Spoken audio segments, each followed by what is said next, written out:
Assalamualaikum warahmatullahi wabarakatuh. Semuanya kembali lagi bersama saya Isna Indriyanti di Studio Geografi.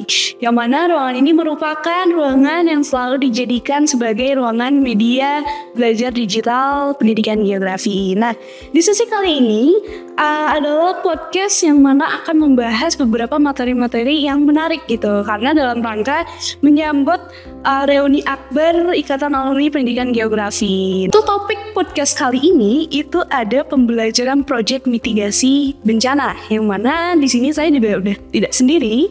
Di sini saya sudah bersama dengan Bapak Hendro Murtianto yang merupakan salah satu dosen pendidikan geografi, sains informasi geografi, dan juga survei pemetaan informasi geografi atau SPIG di FPI PSUP.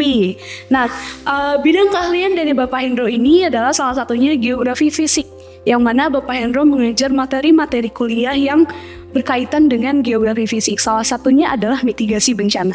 Nah, sekarang saya sudah bersama Bapak Hendro. Halo Bapak, selamat sore. Selamat sore. Apa kabar Bapak? Baik. Alhamdulillah. Bapak sekarang gimana Pak kesibukannya? Ya seperti biasa lah Neng. Setiap pagi menemani mahasiswa bimbingan, mengajar dan lain sebagainya. Ya seperti pekerjaan dosen-dosen yang lain lah. Oh iya, alhamdulillah ya Pak ya. Nah Bapak, terkait mitigasi bencana gitu ya Pak. Ya. Apalagi topik sekarang kan tentang pembelajaran proyek mitigasi bencana gitu. Nah, pada kurikulum 2013 dan juga kurikulum Merdeka itu terdapat materi tentang mitigasi bencana. Nah, menurut Bapak, apa urgensi materi bencana pada kurikulum tersebut gitu di sekolah? Oke, jadi sebelum kita bicara tentang urgensi ya, kita harus membandingkan dulu perbedaan antara muatan dari mitigasi bencana dalam bidang pendidikan tentunya ya di satuan pendidikan baik itu SD, SMP ataupun SMA gitu kan, antara kurikulum 2013 dan kurikulum Merdeka. Jadi kalau kurikulum 2013 itu penyisipan. Jadi kita tersadarkan pada bencana tsunami pada tahun 2004 sebetulnya triggernya itu yang itu terasa di dunia pendidikan itu semenjak tsunami tahun 2013 kita tersadarkan bahwa kita itu benar-benar terancam akan bencana. Jadi walaupun kita memandang ini sebagai ancaman, tapi ini juga sebagai berkah gitu ya. Jadi kita masuk ke kurikulum terlebih dahulu. Kurikulum 2013 itu karena tertrigger dari tsunami 2004, gempa Jogja tahun 2006 gitu kan. Itu dunia pendidikan mulai mencanangkan bagaimana caranya biar kegiatan siswa ataupun peserta didik yang sebagian besar itu berada di sekolah itu dapat safe, dapat aman. Dari itu kurikulum 2013 itu disisipkan materi-materi tentang kebencanaan, tentang potensi bencana yang terjadi di sekitar sekolah. Jadi di situ masih disisipkan sedikit gitu ya, sedikit mulai disadarkan siswa kita dibekali dengan pengetahuan dan keterampilan yang memadai supaya dapat melakukan suatu tindakan ketika bencana yang terjadi. Nah sekarang di kurikulum yang Merdeka ini ada sedikit perbedaan yang juga signifikan dari kurikulum 13. Kalau di dalam kurikulum Merdeka itu mata pelajaran yang terintegrasi dengan mata pelajaran yang lain itu membuat suatu desain project gitu ya, dan project. Jadi di sini basisnya itu sudah berbeda ya. Kalau yang lama itu sudah basisnya baru pengetahuan malah sama sikap yang dinilai, tapi kalau yang kurikulum Merdeka itu sudah hasil dari proyek tersebut. Jadi perbedaannya jelas sekali. Nah, urgensi dari penerapan ataupun pemasukan materi tentang mitigasi bencana di sekolah itu yang paling spesial ataupun paling utama itu adalah melindungi anak didik kita, siswa-siswa kita yang sebagian waktunya itu berada di sekolah gitu ya. Jadi sewaktu berada di sekolah mereka dapat melakukan mitigasi dirinya sendiri sebelum memitigasi dari teman-temannya dan lingkungan di sekitarnya. Bonusnya karena pengetahuan suatu pengetahuan yang mereka miliki ini bisa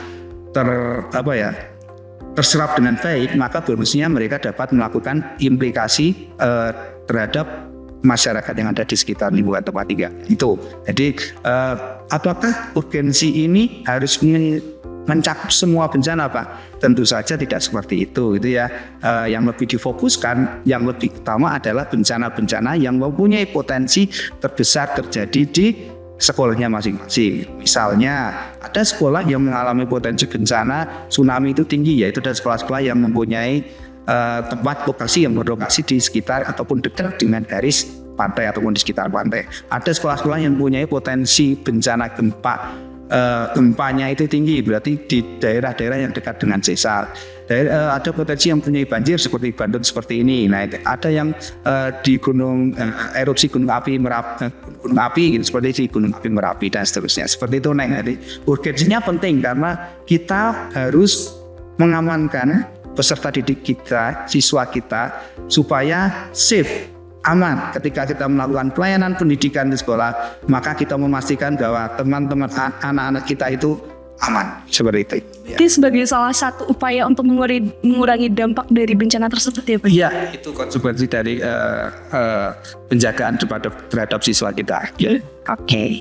Terus Pak, apakah ruang lingkup mitigasi bencana yang memang harus diketahui peserta didik gitu? Kan mitigasi bencana ruang lingkupnya banyak gitu.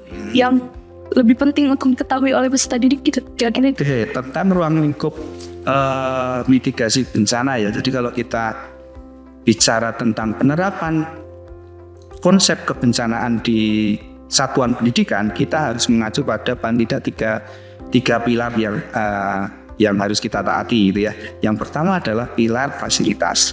Jadi di sini di satuan pendidikan itu harus menyediakan fasilitas-fasilitas yang memadai dan mensupport terhadap bencana itu terjadi gitu ya. Itu pilar fasilitas. Yang kedua adalah pilar manajemen. Pilar manajemen itu berarti dari segi manajemen dari kepala sekolah, terus pendik, sama guru, siswa itu mempunyai manajemen yang jelas. Dalam artian SOP yang jelas, aturan yang jelas jika terjadi bencana itu apa yang harus mereka lakukan.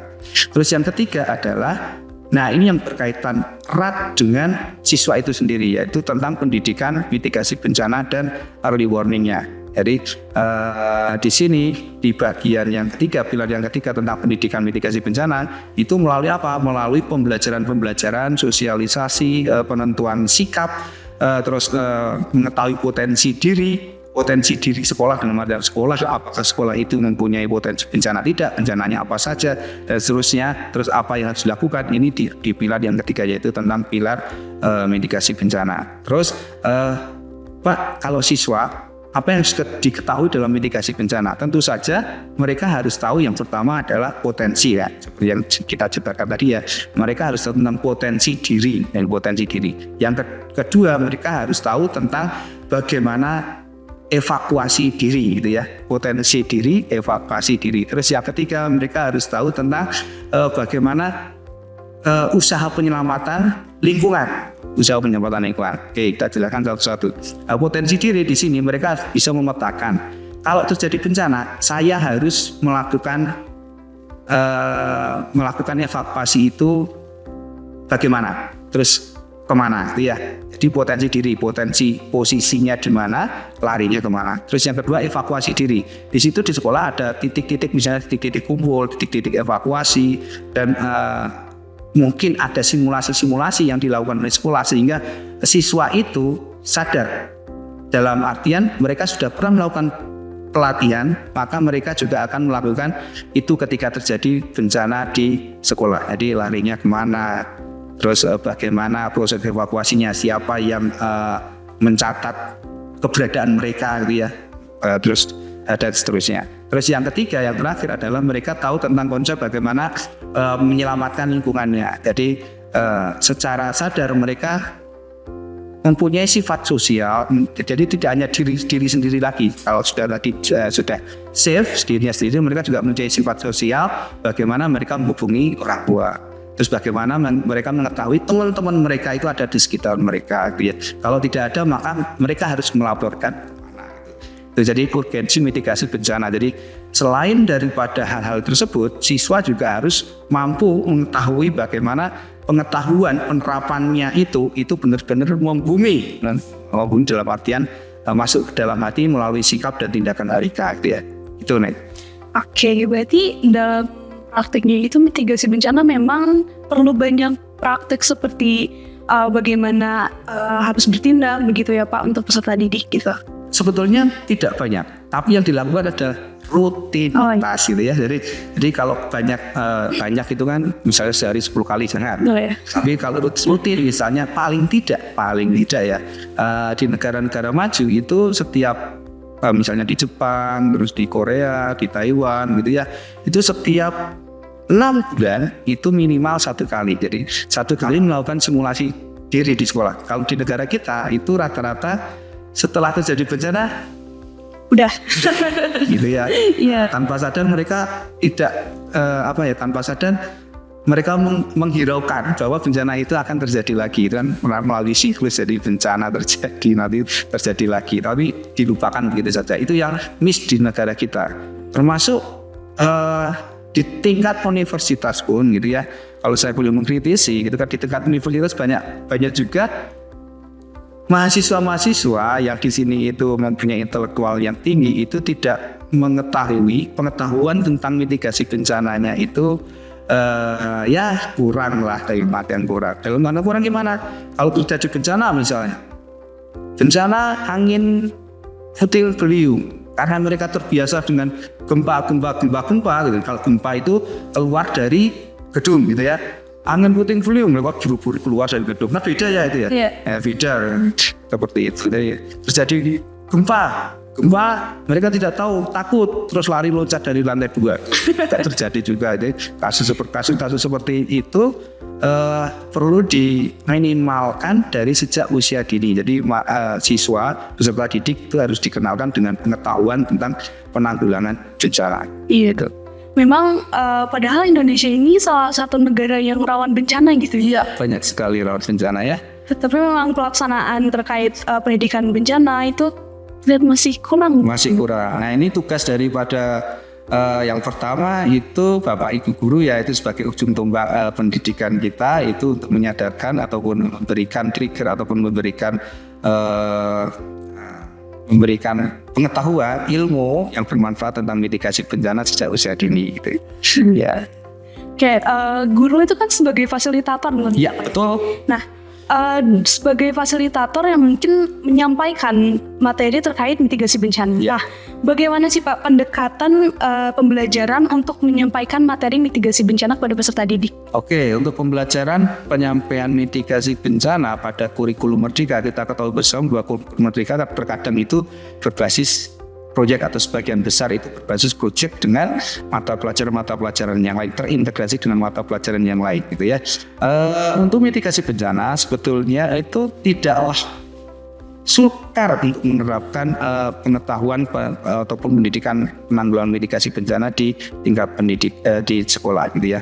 Yang pertama yang harus dilakukan adalah kita harus memahami benar tentang objek dalam artian objek material yang akan kita ajarkan sebagai guru ya, itu objek material yang sedang kita ajarkan. Nah, pada materi-materi tertentu itu memang membutuhkan masukan ataupun penguatan dari materi kebencanaan. Contohnya misalnya ya, antara geografi dengan ekonomi dengan sejarah itu membuat suatu model ataupun membuat suatu proyek bersama gitu ya. Apa proyeknya? Misalnya tentang kebencanaan kan harus tahu tentang di situ, di sekolah itu bencana apa yang terjadi. Nah, tahunya dari mana siswa? Banyak sekali yang bisa diambil dari sumber-sumber yang ada gitu ya. Misalnya dari peta ataupun dari peta ya, dalam bentuk peta misalnya, dari peta digital dari yang disediakan oleh pemerintah gitu ya, misalnya dari inaris.bnpb.go.id gitu ya.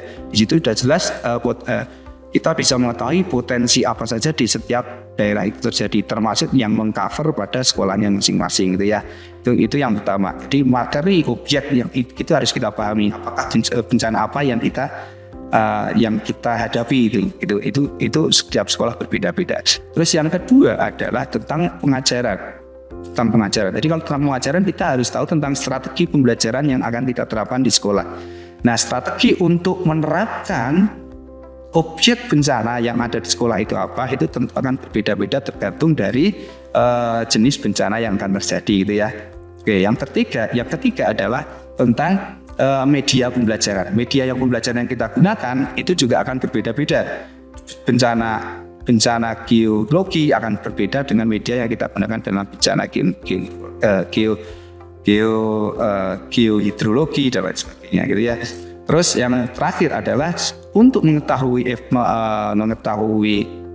kemampuan siswa, kita perlu mengevaluasi di dalam penerapan proyek, berdasarkan proyek, hasil dari proyek-proyek yang dilakukan oleh siswa itu sudah oke atau belum, ataupun perlu feedback dari kita atau bagaimana, seperti itu. Oke, nah tentang proyek gitu Pak. Nah, salah satu contoh proyek tentang mitigasi bencana itu membuat peta kebencanaan gitu ya? Iya, boleh. Ada nggak sih Pak langkah-langkah lain dalam pembuatan proyek mitigasi bencana? Oke, yang saya bahas yang pertama ya, untuk proyek misalnya proyek berbasis media ya, berbasis media. Di sini kita bisa bicara tentang media digital dan media konvensional. Sederhana saja, siswa itu kan tadi harus tahu tentang posisi diri di mana, terus posisi aman di mana, gitu ya. Itu kan potensi ya. Jadi sederhana sekali. Jadi sederhana dalam artian siswa itu diharapkan mampu untuk misalnya memetakan dirinya sendiri sedang di mana, dan nanti kalau terjadi bencana itu harus melakukan evakuasi kemana. Basisnya apa? Bisa basis misalnya media konvensional ataupun digital. Kalaupun media digital berarti membuat suatu proyek misalnya sederhana saja misalnya dari kita lihat dari map ataupun siswa itu disuruh membuat denah lokasi sekolah gitu ya. Terus tempatnya di mana, terus potensi bencana apa saja di kelasnya masing-masing gitu kan. Terus setelah itu larinya kemana, itu denah secara general, secara umum. Setelah itu baru menyusun analisisnya gitu ya. Itu yang sederhana, yang media yang konvensional ataupun digital dalam pembuatan peta. Tapi kalau yang misalnya yang lain, yang misalnya basisnya adalah media-media yang utuh dalam artian kita membuat media-media berdasarkan media pembelajaran yang berkaitan dengan kebencanaan tersebut. Dengan apa? Misalnya kita dengan membuat simulasi letusan gunung api gitu ya. Dengan apa? Dengan alat-alat yang sederhana aja, misalnya dengan tanah atau pasir yang buat, terus di dalamnya itu kita kasih cairan-cairan yang mudah kita dapatkan di sekitar kita, misalnya deterjen untuk buihnya, pewarna merah untuk pura-puranya jadi lavanya gitu, terus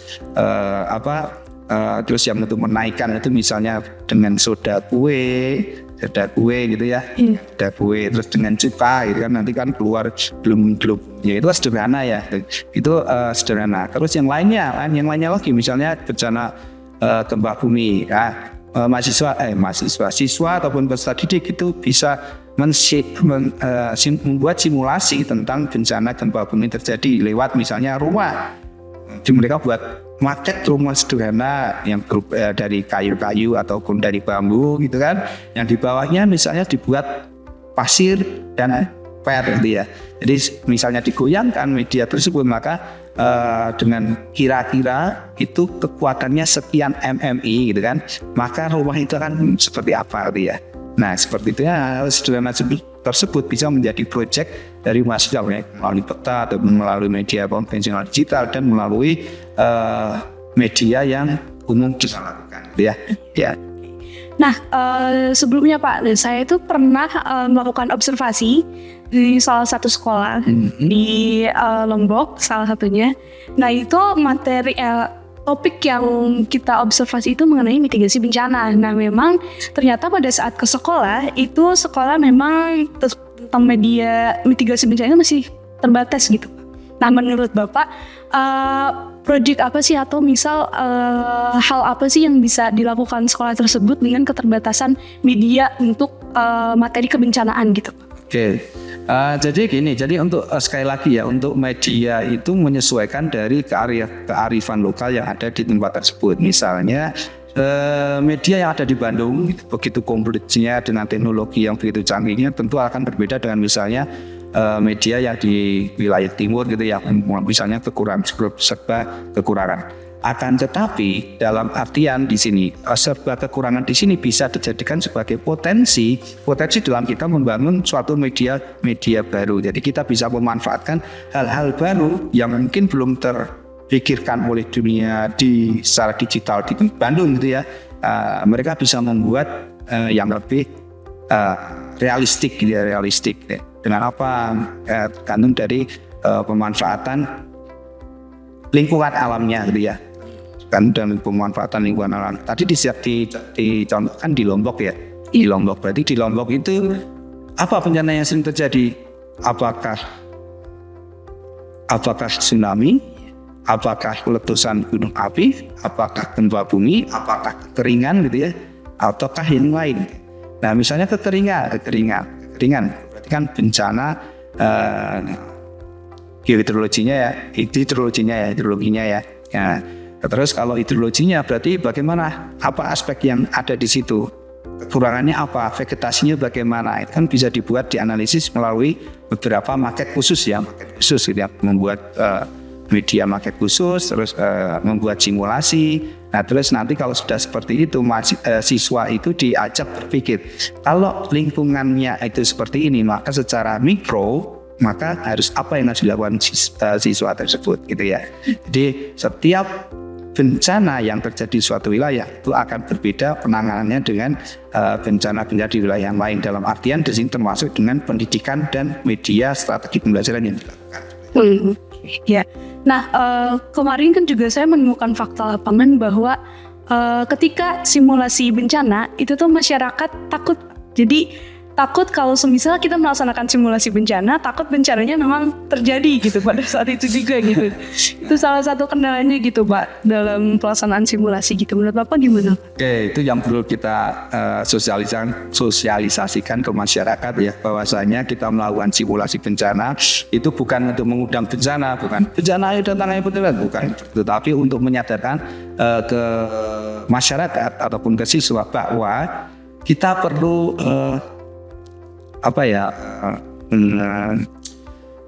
perlu mempelajari, perlu membiasakan bencana itu terjadi gitu. Jadi membiasakan bencana bukan sesuatu yang luar biasa, tapi bencana itu karena kita berdampingan dengan bencana, maka kita perlu membiasakan mengadaptasi diri dengan lingkungan bencana supaya kita bisa melakukan tindakan-tindakan yang mengamankan masyarakat kita dari bencana itu terjadi, sehingga kita bisa menarik sesuatu yang berharga dari hasil dari bencana itu gitu ya Neng ya.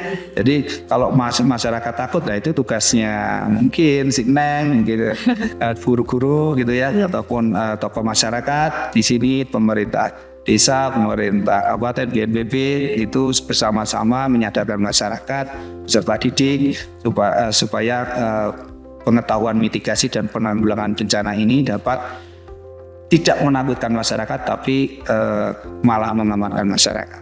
Iya, jadi memang mitigasi bencana ataupun materi-materi terkait simulasi dan sebagainya itu memang bertujuan untuk mengurangi dampak dari bencana tersebut ya, gitu betul. Ya. Bukan malah menakut-nakuti gitu tujuannya ya Pak ya.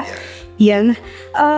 Kira-kira Pak untuk di satuan pendidikan apa yang perlu disiapkan atau dikuasai oleh seorang guru dalam menyampaikan materi mitigasi bencana? Bagus sekali pertanyaannya. Jadi kita ketahui bersama, guru di Indonesia itu kan sekarang sudah upgrading dalam artian upgrading itu ya tunjangannya naik, sertifikasinya dapat, jadi ya, kesejahteraannya oke gitu. Kalau guru zaman dulu kan seperti yang digambarkan Iwan Fals lewat apa ya lagunya? Iwan Fals apa ya? Fals, seluruh Umar Bakri gitu ya, Umar Bakri yang itu naik sepeda, gajinya sedikit.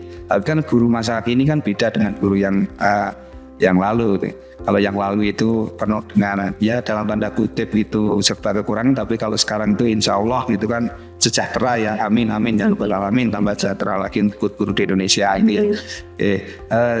Nah, karena sudah upgrading maka pengetahuannya juga harus upgrading gitu ya. Pengetahuannya upgrading melalui apa? Melalui pengetahuannya yang ditambahkan, dilengkapi lagi, diupdate dengan teknologi informasi yang berlaku sekarang gitu ya. Jadi misalnya yang sepuh-sepuh, mohon maaf, misalnya guru yang sepuh-sepuh yang misalnya kurang dari TI-nya gitu kan, yang TI-nya boleh dimanfaatkan ataupun dipergunakan ataupun dibantu oleh teman-teman guru yang lain ataupun oleh anaknya ataupun siswanya kalau yang lebih canggih lagi gitu ya. Tapi untuk muatan strategi pedagogiknya tetap yang guru-guru itu memegang peranan penting terhadap transfer knowledge kepada peserta didik gitu ya. Jadi tetap dari guru diharapkan pemerintah dan masyarakat Indonesia, guru-guru tetap upgrade keilmuan terus dan mampu mentransferkan pengetahuan keilmuannya yang upgrade tadi kepada siswa-siswanya gitu ya. Oke, diharapkan juga pemerintah bisa menyediakan fasilitas juga ya Pak ya, Iya. untuk guru gitu dalam mengajar kebencanaan ini. Iya. Nah Pak, jika perlu ke lapangan nih, kapan kira-kira waktu yang tepat untuk mengajar siswa? Oke, ke lapangan ya. Jadi konteksnya adalah mahasiswa belajar di lapangan gitu ya. Di lapangan di sini itu tidak harus bencana ketika bencana itu terjadi gitu ya. Kalau belajar di lapangan harus menunggu bencana terjadi ya kemungkinan mau kapan gitu ya. Kelas 1, kelas 10, kelas 11, kelas 12. Kalau bencana terjadi tidak belajar kan nggak seperti itu konsepnya ya. Jadi belajar di lapangan itu adalah mengenali sebetulnya. Mengenali apa? Mengenali objek secara fisik, geofisik yang mempengaruhi bencana itu terjadi. Misalnya nih mau belajar tentang gunung api yang meletus, kan kita tidak menunggu gunung api meletus terus kita lihat, itu kan enggak. Mau belajar tentang tsunami, kita nunggu tsunami terjadi terus kita lihat korbannya, gitu kan enggak juga ya. Mau melihat banjir, kita nunggu banjir gitu kan, terus nunggu bakal banjir lebih continue setiap tahun ada gitu. Tapi kalau yang lainnya kan tidak ya gitu, seperti itu. Jadi belajarnya apa? Belajarnya adalah faktor-faktor yang mempengaruhi ataupun faktor-faktor yang mempunyai dampak yang signifikan terhadap bencana itu terjadi. Misalnya nih longsor gitu ya. Faktornya apa? Faktornya adalah yang pertama adalah karena ada curah hujan Pak, terus karena ada kemiringan lereng Pak, karena ada jenis tanah yang berbeda Pak, karena ada struktur geologi Pak dan lain sebagainya. Makanya yang dipelajari adalah itu.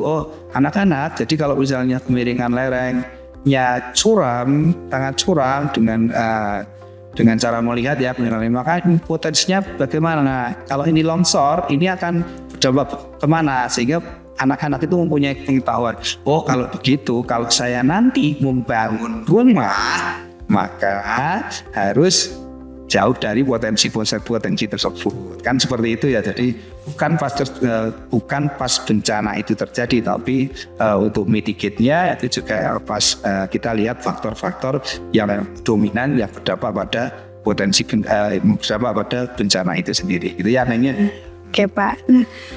Terus juga Bapak memang kan sebenarnya belum ada mata pelajaran yang khusus membahas mitigasi bencana gitu ya Pak. Terutama di SMA, di SD gitu. Nah, menurut Bapak gitu, apakah diperlukan pelajaran khusus terkait mitigasi bencana atau mitigasi bencana cukup terintegrasi dalam pelajaran geografi saja? Oke, ini menjadi perdebatan ya sebetulnya, perdebatan dari kurikulum mulai dari kurikulum 13, kurikulum Merdeka, revisi 13 dan Merdeka, itu perdebatan apakah muatan-muatan itu perlu dimunculkan sebagai mata pelajaran sendiri. Sebetulnya bukan hanya mitigasi bencana ya, misalnya yang lingkungan juga, terus yang aspek kearifan lokal juga, itu pengen mata pelajaran sendiri-sendiri gitu. Tapi menurut saya kalau kita membebani siswa ataupun peserta didik dengan jumlah mata pelajaran yang banyak, itu malah merepotkan ataupun berdampak yang kurang baik terhadap pikir kritisnya siswa. Jadi lebih baik kalau menurut saya itu adalah lebih baik terintegrasi dengan materi-materi yang mungkin muncul walaupun itu bukan dari geografi gitu kan, tapi dari mata pelajaran biologi misalnya ataupun fisika, itu dimasukkan muatan-muatan khusus tentang kebencanaan itu terjadi, potensi bencana yang ada di sekolah gitu ya. Jadi materinya tidak mata pelajaran mitigasi bencana, tapi misalnya geografi pada materi khusus itu ada muatan kebencanaan, fisika ada materi khusus, ada muatan kebencanaan, biologi materi khusus, ada penelitian dan lain sebagainya. Oke, berarti kalau kayak gitu sebenarnya bisa diintegrasikan kepada pelajaran apa saja gitu. Iya. Bapak, apa sih harapan Bapak mengenai pembelajaran proyek mitigasi bencana di Indonesia ke depannya? Oke, ke depannya yang saya harapkan adalah kita semakin berkembang ya, jadi hal yang berkaitan dengan teknologi pendidikan itu dikembangkan di satuan pendidikannya masing-masing. Jadi tidak hanya kita melakukan simulasi terus gitu kan, tapi kita juga mengembangkan kurikulum pendidikannya seperti apa, evaluasi pendidikannya bagaimana, media pendidikan yang bervariasi dan menarik mahasiswa itu bagaimana, dan strategi pembelajarannya itu yang baik untuk penerapannya itu seperti apa. Itu yang tahu siapa? Yang tahu adalah guru-guru yang ada di sekolahnya masing-masing. Jadi misalnya guru satu dan guru lainnya tentang strategi pembelajaran berbeda, tidak apa-apa. Yang penting itu sudah berkenaan dengan sekolahnya masing-masing, gitu ya, potensi bencananya masing-masing. Seperti itu. Jadi kemampuan dalam sekolah mengembangkan diri itu yang kita cita-citakan ya, kemampuan sekolah dalam pengembangan diri, dan terutama pada kajian mitigasi bencana. Terus prospeknya bagaimana ke depan, membekali siswa pengetahuan dan sikap yang baik dalam penanggulangan bencana itu ya. Oke, nah mungkin itu pembahasan terkait pembelajaran proyek mitigasi bencana. Ternyata memang banyak sekali PR ternyata ya Pak, terutama untuk pendidikan di Indonesia. Mungkin itu aja terkait topik kali ini. Terima kasih Bapak atas informasinya. Semoga informasi ini bisa bermanfaat terutama bagi pendidikan di Indonesia. Sekian saja dari saya. Wassalamualaikum warahmatullahi wabarakatuh. Ayo pada